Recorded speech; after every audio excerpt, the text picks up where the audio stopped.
Digital Assam 2.0 চেনেলৰ নতুন ভিডিঅ'লৈ আপোনালোক সকলোকে পুনৰবাৰ স্বাগতম জনাইছো। আজি এই ভিডিঅ'টো আপোনালোক সকলো ছাত্ৰ-ছাত্ৰীৰ কাৰণে বহুত বেছি গুৰুত্বপূৰ্ণ হ'ব। যিসকল ছাত্ৰ-ছাত্ৰী এবাৰ হায়াৰ সেকেন্ডাৰী পাছ কৰিছে, যিসকলে এবাৰ মেট্ৰিক পাছ কৰিছে, তেওঁলোকে ভিডিঅ'টো সম্পূৰ্ণভাৱে প্ৰথমৰ পৰা শেষলৈকে চাব। যোৱাকালি আমাৰ অসম চৰকাৰৰ যিখন কেবিনেট বৈঠক অনুষ্ঠিত হ'ল, তাত তেওঁলোকে কেইটামান গুৰুত্বপূৰ্ণ সিদ্ধান্ত গ্ৰহণ কৰিলে মুখ্যমন্ত্ৰী নিযুত মইনা আঁচনিখনক লৈ, লগতে লেপটপ বিতৰণক লৈ, স্কুটি বিতৰণক লৈ। গতিকে ভিডিঅ'টো আপোনালোকে প্ৰথমৰ পৰা শেষলৈকে চাব।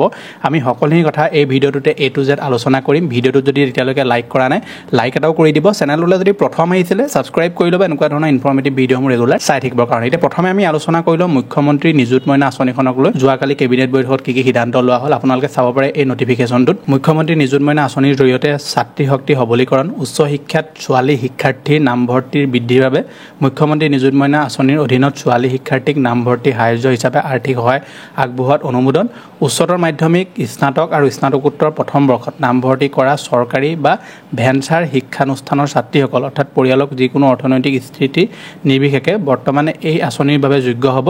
নিম্নলিখিত চৰ্ত সাপেক্ষে ছাত্ৰীসকলক নামভৰ্তি উদগনি প্ৰদান কৰা হ'ব। এতিয়া কোনসকল ছাত্ৰীক মানে কিমানকৈ পইচা দিয়া হ'ব তেওঁলোকে সেইটো সিদ্ধান্ত গ্ৰহণ কৰিলে। একাদশ শ্ৰেণীত নামভৰ্তি কৰা শিক্ষাৰ্থীসকলৰ বাবে অৰ্থাৎ যিসকলে এবাৰ হায়াৰ ছেকেণ্ডেৰী ফাৰ্ষ্ট ইয়াৰ নাম লগাব তেওঁলোকক 10 মাহৰ বাবে মাহিলী 1000 টকাকৈ মুঠ 10,000 টকা দিয়া হ'ব। যিসকলে স্নাতক বৰ্ষত নাম লগাব অৰ্থাৎ BA, BSc, BCom তেওঁলোকক নামভৰ্তি কৰা শিক্ষাৰ্থীসকলৰ বাবে 10 মাহৰ বাবে মাহিলী 1250 টকাকৈ অৰ্থাৎ 12,500 টকা দিয়া হ'ব। স্নাতকোত্তৰ প্ৰথম বৰ্ষত অৰ্থাৎ BEd, MA, MSc, MComত নামভৰ্তি কৰা শিক্ষাৰ্থীসকলৰ বাবে 10 মাহৰ বাবে মাহিলী 2500 টকাকৈ মুঠ 25,000 টকা প্ৰজ্ঞান ভাৰতী আঁচনিৰ অধীনত মবিলিটি গ্ৰাণ্টক নিযুত মইনা আঁচনিৰ সৈতে একত্ৰীকৰণ। অৱশ্যে চলিত শৈক্ষিক বৰ্ষত 9 মাহৰ বাবে লাভালাভ প্ৰাপ্তি কৰিব। দ্বিতীয় বৰ্ষৰ পৰা অৰ্থাৎ দ্বিতীয় বছৰৰ পৰা কোনো আবেদন দাখিল কৰাৰ প্ৰয়োজন নাই। আঁচনিৰ লাভালাভ প্ৰাপ্তিৰ বাবে শিক্ষানুষ্ঠানৰ মুৰব্বীৰ পৰা শিক্ষানুষ্ঠানত শিক্ষাৰ্থীগৰাকীৰ ধাৰাবাহিকতা প্ৰমাণিত এখন প্ৰমাণপত্ৰই পৰ্যাপ্ত হ'ব। অৰ্থাৎ যিগৰাকী ছাত্ৰীয়ে এবাৰ পইচাটো পাব তেওঁ যোৱা বছৰ আকৌ এপ্লাই কৰাৰ প্ৰয়োজন নাই, কিন্তু এটা কথা প্ৰমাণ দিব লাগিব যে তেওঁ পঢ়ি আছে, মানে কলেজ এৰি দিয়া নাই, সেইটো তেওঁ এখন প্ৰমাণ দিব লাগিব। আৰু শিক্ষানুষ্ঠানত শিক্ষাৰ্থীৰ ধাৰাবাহিকতা প্ৰমাণিত কৰা এখন প্ৰমাণপত্ৰই পৰ্যাপ্ত হ'ব। এতিয়া আপোনালোকে এই আঁচনিখনত কেনেকৈ আবেদন কৰিব লাগিব সেইটোৰ বিষয়ে তেওঁলোকে দি দিছে। প্ৰ-পত্ৰ বিতৰণৰ জৰিয়তে আঁচনিখন মহাবিদ্যালয়সমূহৰ বাবে জুলাইত আৰু বিশ্ববিদ্যালয়সমূহৰ বাবে ছেপ্টেম্বৰত আৰম্ভ হ'ব। অৰ্থাৎ যি মহাবিদ্যালয়ত পঢ়ে আপোনালোক ছাত্ৰীসকল তেওঁলোকক জুলাই মাহৰ পৰা এইটো আৰম্ভ হ'ব আৰু বিশ্ববিদ্যালয়সমূহৰ বাবে ছেপ্টেম্বৰৰ পৰা আৰম্ভ হ'ব। আঁচনিৰ লাভালাভ প্ৰাপ্ত কৰাৰ চৰ্তাৱলী তেওঁলোকে দি দিছে। শিক্ষাৰ্থীসকলে অনুশাসন বজাই ৰাখিব লাগিব আৰু শিক্ষানুষ্ঠানে নিৰ্ধাৰণ কৰা সকলো নীতি নিয়ম যেনে নিয়মীয়া উপস্থিতি বজাই ৰখা আৰু শিক্ষক আৰু কৰ্মচাৰীৰ প্ৰাসংগিক নিৰ্দেশনা অনুসৰণ কৰা আদি নিয়ম মানি চলিব লাগিব। আঁচনিৰ হিতাধিকাৰী বুলি গণ্য কৰা নহ'ব সেইসকল লোকক যিসকল সাংসদ বা বিধায়ক বা মন্ত্ৰীসকলৰ কন্যা তেওঁলোকক এই আঁচনিখনত অন্তৰ্ভুক্ত কৰা নহ'ব। বিবাহিত ছাত্ৰী, স্নাতকোত্তৰ আৰু BEd শিক্ষাৰ্থীৰ বাহিৰে যিসকল ধৰি লওক বিবাহিত ছাত্ৰী থাকিব তেওঁলোকে পইচাটো লাভ নকৰে। অৰ্থাৎ যিসকল ছাত্ৰীয়ে স্নাতকোত্তৰ বা BEd পঢ়ি আছে আৰু তেওঁলোক এতিয়া বিয়া হ'ল তেওঁলোকে পইচাটো লাভ কৰিব। বাকী হায়াৰ ছেকেণ্ডেৰী ফাৰ্ষ্ট ইয়াৰ ডিগ্ৰীত যিসকলে নাম লগাব কিন্তু তেওঁলোকে বিয়া হ'ল তেওঁলোকে এই আঁচনিখনৰ পৰা পইচা লাভ নকৰিব।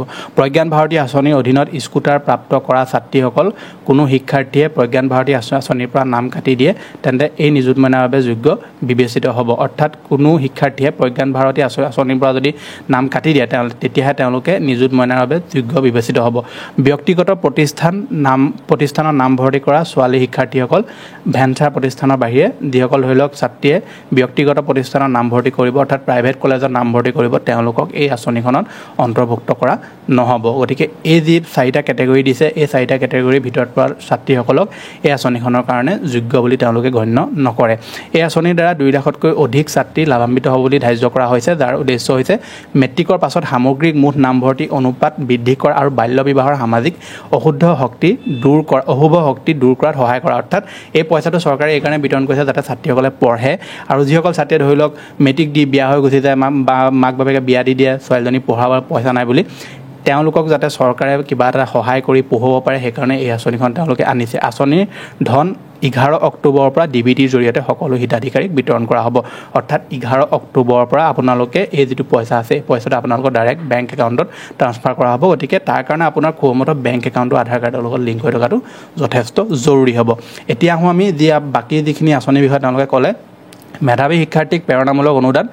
এই শিক্ষাবৰ্ষৰ পৰা 75%তকৈ অধিক নম্বৰ লাভ কৰা ল'ৰা আৰু ছোৱালী উভয়ে আনন্দৰাম বৰুৱা আঁচনিৰ অধীনত এককালীন বিত্তীয় অনুদান হিচাপে 10,000 টকা লাভ কৰিব পৰৱৰ্তী শিক্ষাবৰ্ষৰ পৰা প্ৰজ্ঞান ভাৰতী আঁচনিৰ অধীনত 75% লাভ কৰা ছাত্ৰ ছাত্ৰীক স্কুটাৰ বিতৰণ কৰা হ'ব এই বছৰ যি ধৰি লওক 75%তকৈ অধিক নম্বৰ যিসকলে পালে ল'ৰা বা ছোৱালী উভয় আনন্দ বৰুৱাৰ অধীনত এককালীন বিত্তীয় অনুদান হিচাপে 10,000 টকা তেওঁলোকে লাভ কৰিব আৰু পৰৱৰ্তী শিক্ষাবৰ্ষৰ পৰা প্ৰজ্ঞান ভাৰতী আঁচনিৰ অধীনত 75%তকৈ অধিক লাভ কৰা ছাত্ৰ ছাত্ৰীক স্কুটাৰ বিতৰণ কৰা হ'ব গতিকে তেওঁলোকে এইকেইটা সিদ্ধান্ত গ্ৰহণ কৰিলে এইবাৰ কেবিনেটত যিখন যোৱাকালি অনুষ্ঠিত হৈছিলে গতিকে আপোনালোকক মই যিমানকেইটা তেওঁলোকে সিদ্ধান্ত গ্ৰহণ কৰিলে সকলো বিষয়ে অৱগত কৰি দিলোঁ বাকী যি নিযুত মইনা আঁচনি আছে এই আঁচনিখন জুলাই মাহৰ পৰা ষ্টাৰ্ট হ'ব আৰু বিশ্ববিদ্যালয়ত ছেপ্টেম্বৰৰ পৰা ষ্টাৰ্ট হ'ব 11 অক্টোবৰৰ পৰা আপোনালোকৰ পইচা সোমোৱা আৰম্ভ হ'ব বাকী স্কুটাৰ যি বিতৰণৰ কথা কৈছিলে সেইটো তেওঁলোকে ক'লে যে পৰৱৰ্তী শিক্ষাবৰ্ষৰ পৰা যিসকলে 75% বা তাতকৈ বেছি পাব সেইসকল ছাত্ৰ ছাত্ৰীক স্কুটাৰ বিতৰণ কৰিব আৰু এই শিক্ষাবৰ্ষৰ পৰা 75%তকৈ অধিক